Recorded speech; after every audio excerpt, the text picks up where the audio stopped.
Hey guys, and welcome to my first ever video. My name's Sean. I'm going to be talking about, today I'm going to be talking about fantasy football drafts and kind of some strategies I like to use.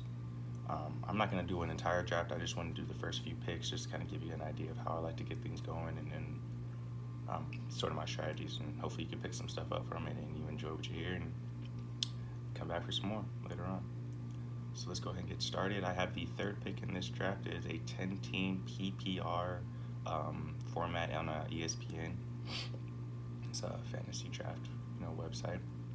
So pretty standard. I do PPR, but non-PPR is kind of a different ballgame entirely. So the first overall pick is Ezekiel Elliott, which is kind of surprising. Just ran away everything that he's going through right now.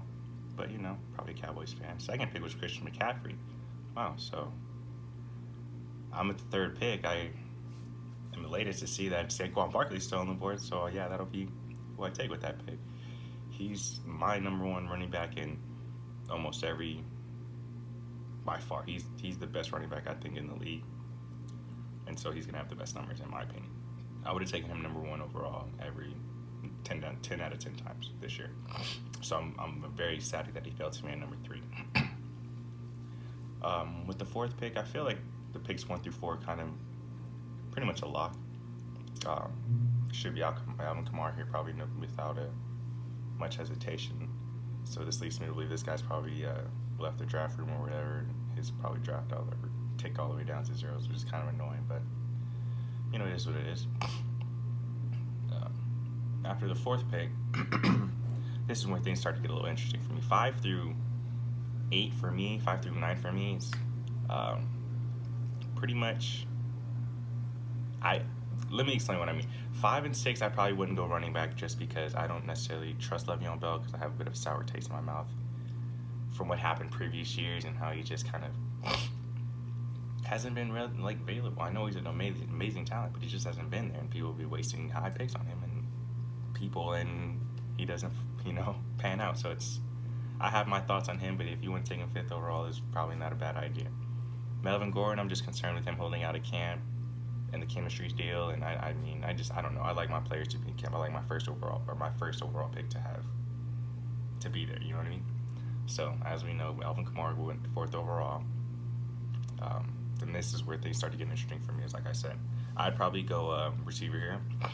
The best receiver out of those three, those are the three: Devontae Adams, DeAndre Hopkins, and Michael Thomas. Those are gonna be the best 3 receivers this year. I personally would go DeAndre Hopkins. But all 3 are going to be outstanding. All 3 of them are going to get you 115 plus balls. They're going to get you 1,200 plus yards, and they're probably going to get you 8 to 12 touchdowns. You know what I mean? Anywhere in there. So that's elite as far as I'm concerned.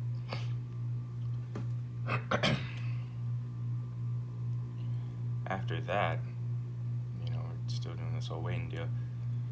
I'm looking to see who's all left the draft and if they're going to, whatever. With the 5th pick, however, this gentleman goes David Johnson. Interesting. I'm actually a Cardinals fan, you guys can see. So, I'm not mad. I wouldn't do it number 5. I don't trust our offensive line nearly enough to take David Johnson with the 5th overall pick. But hey, more power to him. I hope they have a great year. Kyler Murray. We'll see how he does. Le'Veon Bell goes 6th. That's fine. Makes sense, I suppose. Next pick here is probably, it's like I wouldn't mention. I would have gone DeAndre Hopkins. I honestly probably would have picked Melvin Gordon over Le'Veon Bell, to be honest with you. I don't know if I'm biased or if that's probably a little bit more. Because I don't know. You miss a whole year of game action. You don't think it's going to take 4 weeks to get back into a rhythm? I don't know. But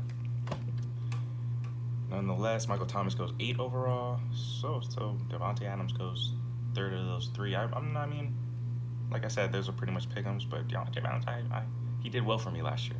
And I think him and Aaron Rodgers have only got another year to get the ball rolling. Aaron Rodgers probably got a bit of a chip on his shoulder coming into this season. So I expect big things from Devontae Adams.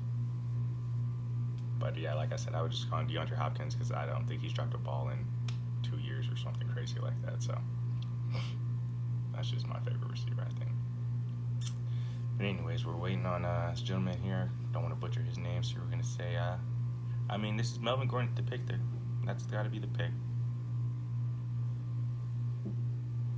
Unless you value versus pass catchers over running backs, which I kind of do in a PPR format. So I might even go Devontae Adams here in this pick. Honestly, I would steer clear from Todd Gurley. I don't trust those knees. From what if I'm hearing things correctly, he's got arthritis in both of his knees, or getting to that point. So I wouldn't even touch it. Just because I don't think he's gonna get more than. You're not going to get more than 10 games out of him this year, in my opinion. I could be crazy, but I don't think you're going to get more than 10 games out of him this year.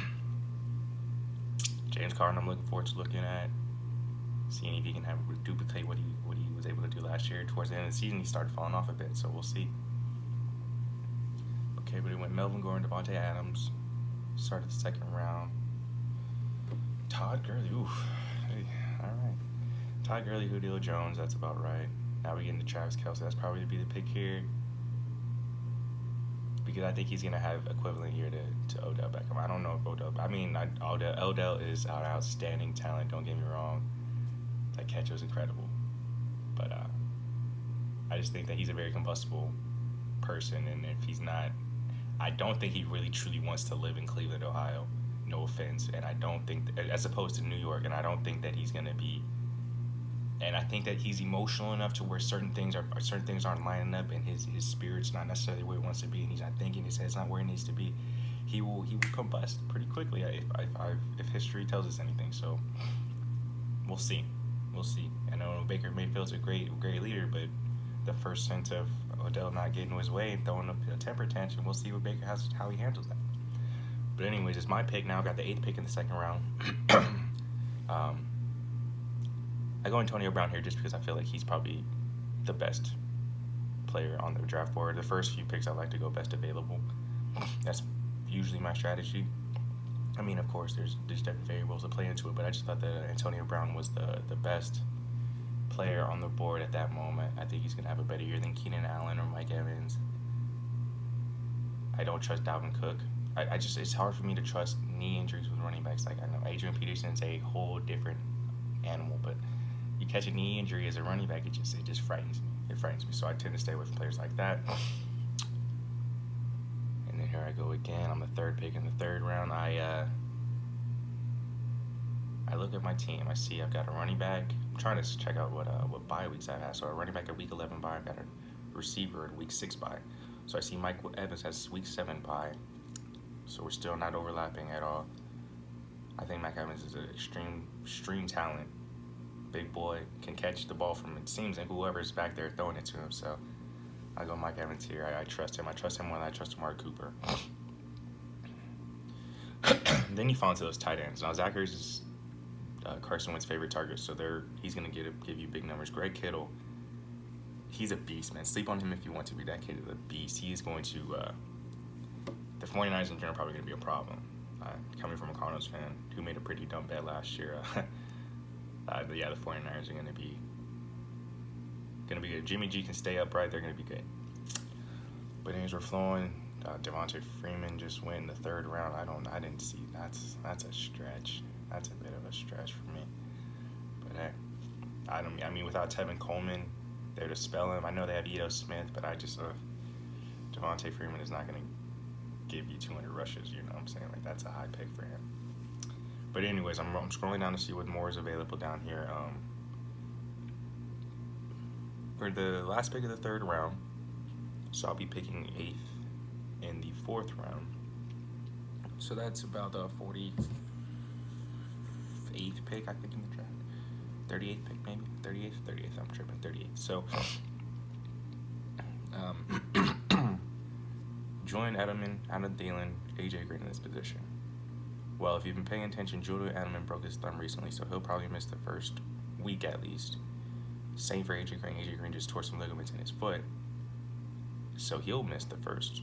He was supposed to be 6 to 8 weeks out, and I don't know exactly when the NFL season starts, but they're saying he's going to miss at least the first game. So yeah, Adam Thielen is that pick right there, and I think he's that pick regardless. AJ Green doesn't score enough touchdowns for my liking, and he just gets too hurt too often. His talent indicates that he should be producing at a much higher level than I think that he does. So, well, you know, and then Julian Edelman doesn't score enough touchdowns in the regular season. He does it all postseason. He does his postseason work, which does me no good during fantasy football. So here I'm probably going Brandon Cooks, who most think is probably the best receiver of the three. I think that they're between him, Robert Woods, and Cooper Kupp. I think it's a pick 'em. I think Brandon Cooks is your deep threat. Robert Woods is more of your across the middle, move the chains guy. But I think Cooper Kupp and him and Jared Goff have a bit of a connection. I think that's a little bit different. I think him and Jared Goff got along really well last year until his injury to Cooper Kupp's knee injury. And you could tell that Jared Goff had fallen off once he lost. I feel like he's a bit of a security blanket in Cooper Kupp. So I think that if I had to pick one of those three receivers, I go Cooper Kupp. But now we're back to moving again. Julian Edelman just went okay. And I mean, if he comes back week 3, you're not missing too much. Same with Adrian, you're not missing too much. I just like I said, I know what I like consistency. I like what I know when I'm getting out of a player. And that's more of the route I take. I take risks, but they got to be calculated. They got to make sense to me. I'm not just gonna fly out there and take a wild card on somebody who I haven't done any research or anything on. You know what I mean? So Adrian just goes, and then I'll be up. So like I said, the 8th pick in the 4th round. I've got a pretty solid roster at this point. I've got Saquon Barkley, who I believe is going to be the best receiver or best running back in the league this year. I've got Antonio Brown. I've got Mike Evans, her top 10 receivers in my opinion. So I'm thinking with this roster that I have, I think I can go ahead and take another lockup, another 350 points for myself, and take that Patrick Mahomes cat. And I really only do that. I would really only do that if I felt super comfortable about the rest of my roster, because I really don't like taking quarterbacks that high. Not really a strategy of mine. I know I can get a very serviceable quarterback round 8, 9. You know what I mean, and really fill in my roster. But I felt like with the roster looking the way it was with Saquon Barkley, who I think is going to give me tremendous amount of production this year. Antonio Brown, I feel the same. Mike Evans, I feel the same. They can really elevate me. They're going to be above average tandem this year, in my opinion, for the fantasy football leagues. I thought a quarterback in that position would be okay. And then I felt even better with that pick, knowing that now I can go and get Cooper Kupp, who I value over a Josh Jacobs, just because I haven't seen Josh Jacobs and I don't know necessarily what he's about quite yet. It's my fault. I haven't done enough research on that cat, but I don't know enough about him. I do know a little bit about Cooper Kupp, like I mentioned, so if I had to make that pick, I picked him up. So now I'm looking down to see what other running backs I've got down there. I've got Lamar Miller down there. I've got Tariq Cohen down there. So I've still got some options to fill in this roster. And I look at the roster I have, and I'm pretty satisfied. I think none of the bye weeks overlap so far. I think I've got a really, really serviceable team so far. So, yeah, that's pretty much the first 5 picks I had. Those are kind of the strategies I like to use. Those are the way I like to go about it. Go ahead and let me know what you guys think. Comment and give me your input. Thanks a lot.